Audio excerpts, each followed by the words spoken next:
The year is 1974. The date, November 20th. We are in Frankfurt, West Germany. A Lufthansa Boeing 747, the undisputed queen of the skies, is preparing for departure. This is Flight 540, a scheduled service from Frankfurt to Nairobi, Kenya, with a final destination of Johannesburg, South Africa. The first leg of the journey is flawless. The massive jet touches down smoothly at Jomo Kenyatta International Airport in Nairobi. Here, a fresh crew takes over for the final leg to Johannesburg. With the new crew and passengers, there are a total of 157 souls on board. In the cockpit, Captain Christian, First Officer Hans, and a flight engineer, because the 747 required a 3-person crew. On the ground in Nairobi, engineers give the aircraft a thorough inspection and declare it fit for flight. The 157 passengers and crew board, settle in, and the doors are closed. They receive clearance to take off. The 747 taxis to the end of the runway, turns, and holds, waiting for the final go-ahead. Clearance is granted. The captain pushes the throttles forward, and the 4 massive engines roar to life. The jet hurtles down the runway. It reaches V1, the point of no return. Takeoff is now mandatory. Then, it hits rotation speed. The captain pulls back on the yoke, and the nose lifts. The Queen is airborne. But something is wrong. A strange vibration shudders through the aircraft. It's not the steady hum of an engine. It's an unsteady, rhythmic buffeting, as if the air itself is fighting them. They're climbing, but they're struggling. The aircraft refuses to gain more speed. In the air, when your speed drops, the risk of a stall, where the wings lose their ability to generate lift, becomes terrifyingly real. To prevent a stall, you have to lower the nose to gain speed. But do they have the altitude to play with? They are only 19 seconds into their flight, barely 3,000 feet above the ground.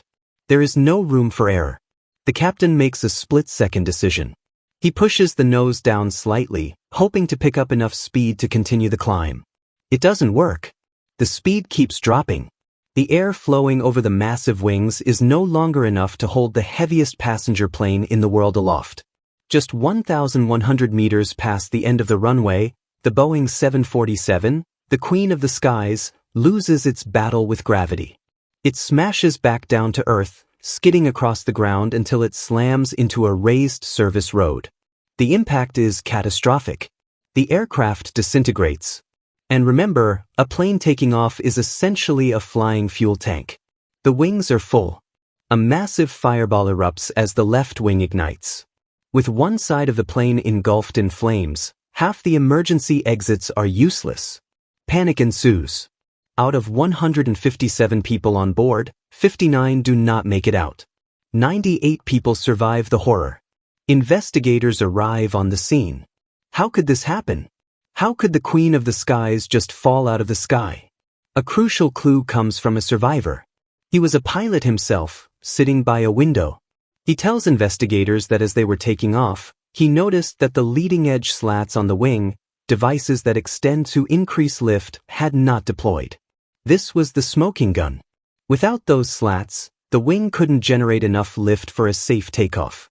But why didn't they deploy? Time for a quick physics lesson.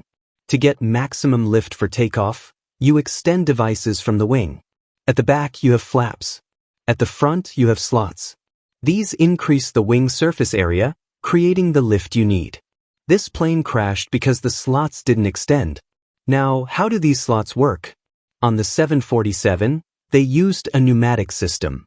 It uses compressed air, bled from the engines, to move a piston. Push the piston one way, the slots extend. Push it the other way, the slots retract. For this system to work, a single switch in the cockpit must be in the correct position.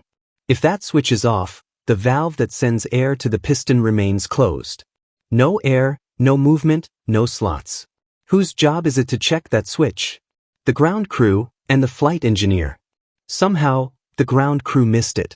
And when the new crew took over in Nairobi, the flight engineer also failed to spot that the switch was in the wrong position during his pre-flight checks. So, as they accelerated down the runway, the pilots were flying a plane that was configured for cruising, not for takeoff.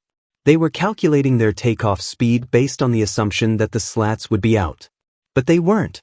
The lift they expected simply wasn't there. And that is how a tiny, overlooked switch led to the crash of Lufthansa Flight 540. After every accident, new safety measures are put in place. Today, the checklist is king. No matter how many times you've flown, you follow the checklist. Every single item. Every single time. Because a single missed step can have devastating consequences. And now you know. We'll see you next time.